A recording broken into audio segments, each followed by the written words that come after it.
Micah just gets it. He just gets it. This is where legends are made.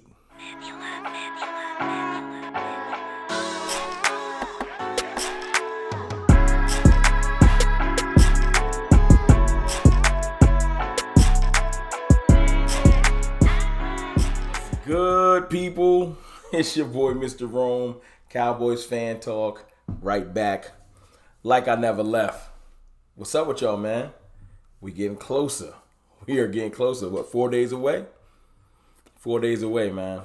It's look, please go follow me on Twitter, Cowboys_Fan Talk. We getting closer to 10K over there. And y'all been showing wild love. We almost at 16K on YouTube. Thank you, man. 2.5 years. I ain't never think I would have 16,000 people subscribed to my channel. I appreciate it in advance. We're trying to get there. We're not there yet, but I appreciate y'all. The build up to this game is crazy. You know, the disrespect to the Cowboys is outrageous.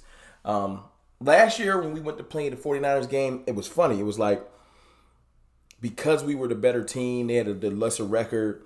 They were on a hot streak, but a lot of people just kind of wrote the 49ers off. We went into that game way too cocky, and we lost. This year, the pendulum has swung so far left, people just disrespectful.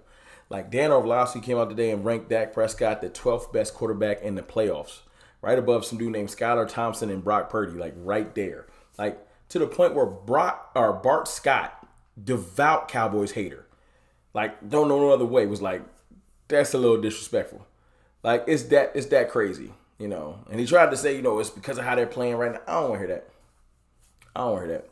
You know what I'm saying? You put a list out like that just for engagement. It's so outrageous, it's laughable.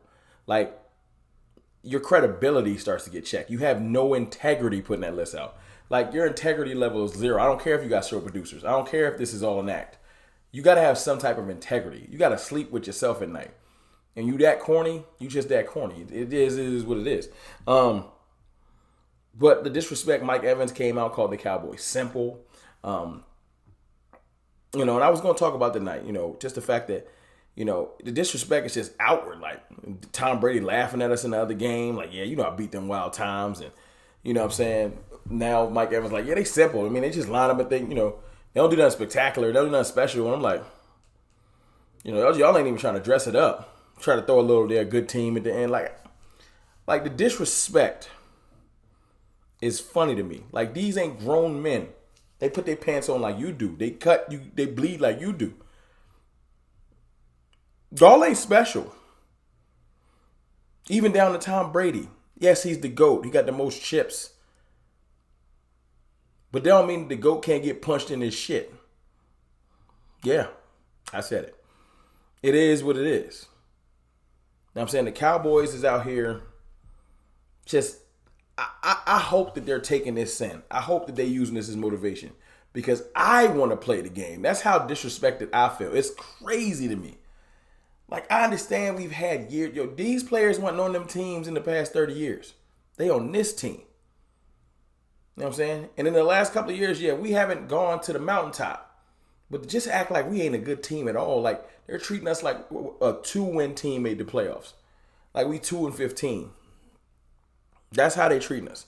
But I want them to continue to do it. The disrespect, the picking against, we're going to get to all of that. But, oh, and before I touch on what Micah said, let me say this. The Cowboys had everybody participate in practice today. Only person that got hurt, Tyler Coyle sprained his MCL. And that's messed up, you know what I'm saying? Because I know he's a player that I do like. Future safety maybe of the Cowboys.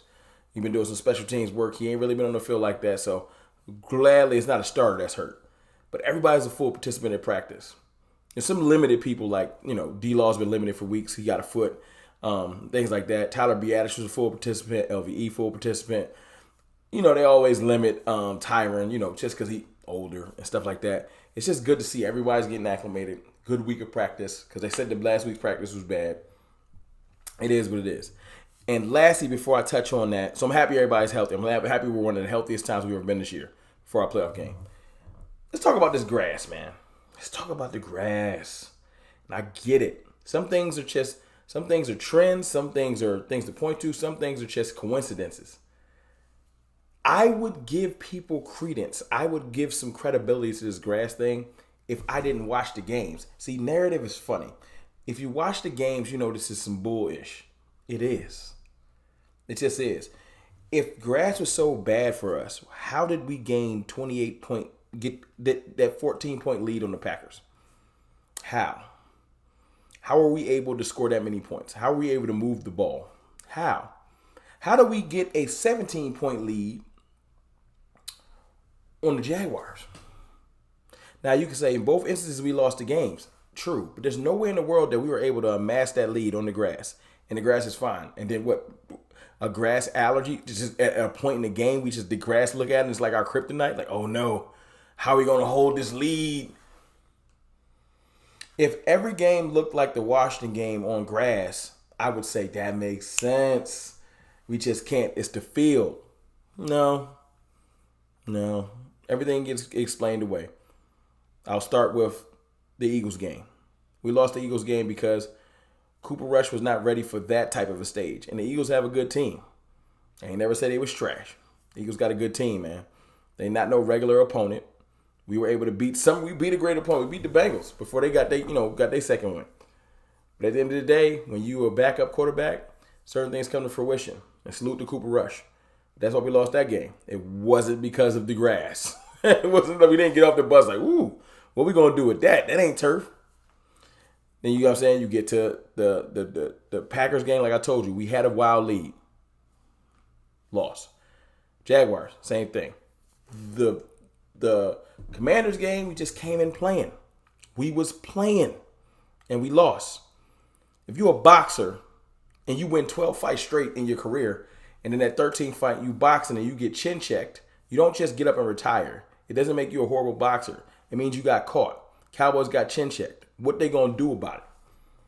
That's what this week is about. That's what this preparation is about. We got chin checked on Sunday. Or on when do we play them? Yeah, on Sunday. Now what we gonna do? What are we gonna do? That's what I'm looking forward to. But Micah Parsons, man, Micah Parsons just gets it. He gets it, man. Literally today, they was talking to him about the playoffs. He said he feel like he's getting his second win. He's so anxious to play this game. He's youthful. He's amazing. He's generational. Even though some of y'all trying to hate on him and say he's not generational, saying he's just like everybody else. This is why I can't wait for this game. He's going to show you. He's going to show you. People get second wins. It's time. He knows it's time. He said he was watching the Shaq documentary and they were talking about, in 2006, Dwayne Wade stepped up. He did more than you saw him do. That's when he ascended from a great player to like, oh, he's a superstar legend. That 2006 finals, I remember that with the Heat, where you thought it was going to be carried by Shaq. Dwayne Wade took over the finals and was crazy. He was all worldly. And he was talking about how, you got the Dax and the Zekes and the D-Laws and the people that's been on the team, and they do their part.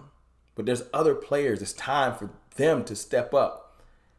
Like the Micah Parsons, the Trayvon Diggs, CeeDee Lamb, Tony Pollard, people that weren't here in 2016. It's time for them to step up. Tyler Smith, assert your legend. Assert your legend. You want to be a legend? This is where legends are made. The playoffs. The regular season is regular season. Micah Parsons gets it. This is where legends are made. This Monday.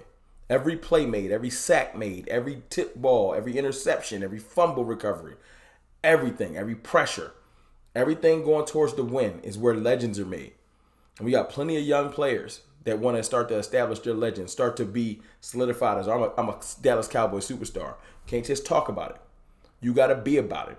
And this game is where you start your legend. Just because you have a great game on Monday don't mean you don't got to keep going. But this game, this playoff run is where your legend is born. This is where legends are made. And I like when our leaders, our new leaders, our young leaders come out and speak that into fruition, speak it into existence. He can't wait to play. I'm hoping that this energy he's putting out, that the players, the confidence that he's putting out, ain't no hanging your head, ain't no like, oh no, we're going to do with Tom Brady. No. This is where legends are made. This is where we never going to change the narrative because the Cowboys hate is forever. It's infinite. They going to hate. But this is where you make it to where they can't deny your greatness. And there's a difference. You can hate on somebody, but you can't deny their greatness. Now, you can hate on Jordan. You can hate on LeBron. You can hate on players like that, but you can't deny their greatness. That's what I want the Cowboys to do. Make it to where the haters can't deny our greatness.